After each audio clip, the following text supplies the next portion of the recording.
नमस्ते। चलिए आज बात करते हैं हमारे पड़ोसी देश बांग्लादेश की।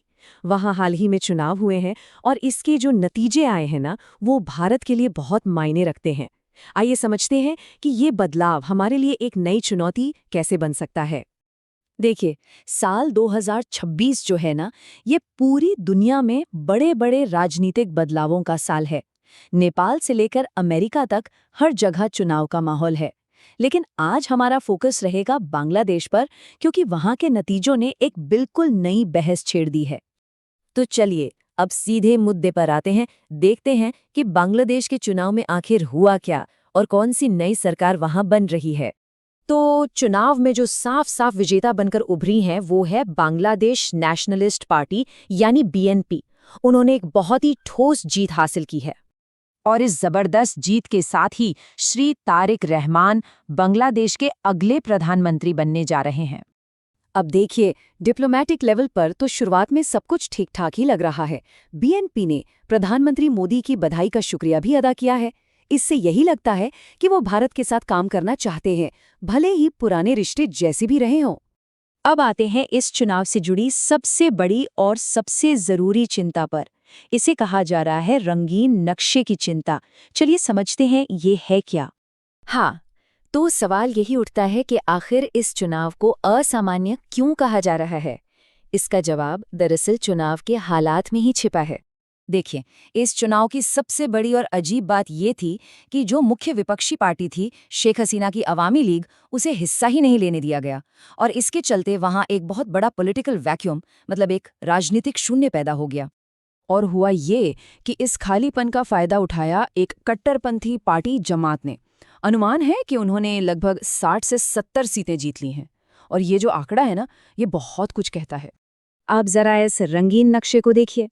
बीएनपी ने तो देश के बीच के इलाकों में जीत हासिल की, जो भारत से दूर हैं।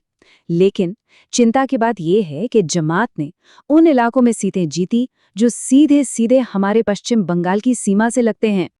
और बस यही है भारत के लिए सबसे बड़ी सिक्योरिटी कंसर्न। इसका सीधा सा मतलब है कि कट्टरपंथी ताकतें अब हमारी सीमा पर आ बैठी हैं। इससे खास तौर पर पश्चिम बंगाल के लिए एक बड़ा सुरक्षा खतरा पैदा हो गया है और पूरे इलाके की स्थिरता का समीकरण ही बदल गया है।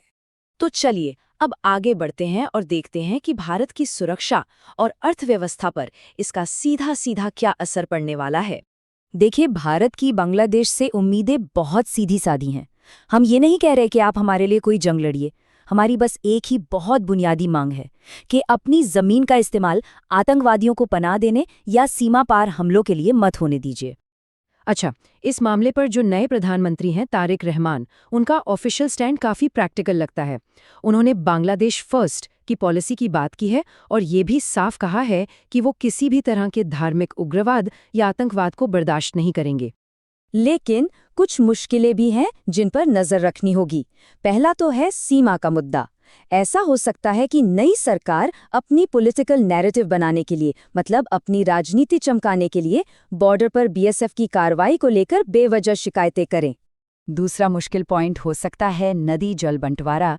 जो तीस्ता नदी के पानी का मसला है ना, वो बहुत पुराना और सेंसिटिव है और पूरी संभावना है कि उसे फिर से खोला जाएगा। और तीसरा और शायद सबसे बड़ा सवाल है आर्थिक देनदारी का। क्या अडानी एनर्जी जैसी भारतीय कंपनियों के जो लाखों के बिजली बिल बकाया हैं, उनका भुगतान किया जाएगा? ये एक बड़ा सवालिया निशान है। तो चलिए अब सिक्योरिटी थ्रेट्स से थोड़ा आगे बढ़कर इकोनॉमिक कंपटीशन की बात करते हैं, क्योंकि हो सकता है कि इन दोनों देशों के रिश्ते का भविष्य यहीं तय हो। देखिए, असली मुकाबला होने वाला है ग्लोबल टेक्सटाइल मार्केट में, यानी कपड़ों के बाजार में। अमेरिका ने बांग्लादेश को जीरो टैरिफ, मतलब बिना किसी टैक्स के व्यापार का ऑफर दिया है। बस शर्त एक ही है कि उन्हें अमेरिकी कपास इस्तेमाल करना होगा। अब भारत भी अमेरिका से ऐसी ही डील चाहता है, लेकिन हमारे लिए अच्छी बात यह है कि हम कपास के लिए दूसरों पर उतने निर्भर नहीं हैं। तो कुल मिलाकर सबसे जरूरी बात यह है कि इस राइवलरी को, इस होड़ को एक स्वस्थ प्रतिस्पर्धा यानी हेल्दी कंपटीशन में बदला जाए। एक ऐसी कंपटीशन जो दोनों देशों में आर्थिक विकास लाए, नौकरियां पैदा करे और इसका फायदा पूरे उपमहाद्वीप को मिले।